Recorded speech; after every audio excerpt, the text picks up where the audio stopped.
There's the fourth highest peak in Queensland disappearing into the clouds. Thornton's Peak.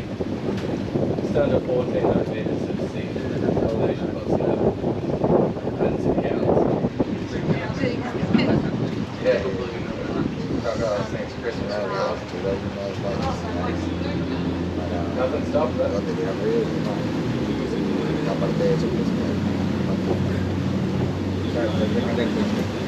And that bird is a juvenile butcher bird. Ver un cocodrilo que son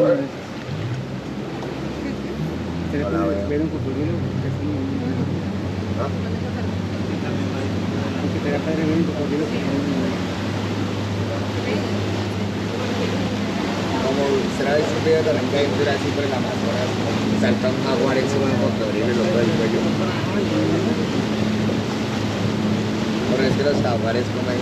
¿Quién gana? ¿El cocodrilo o el jaguar? El jaguar lo mata, se lo lleva en la boca del cuello.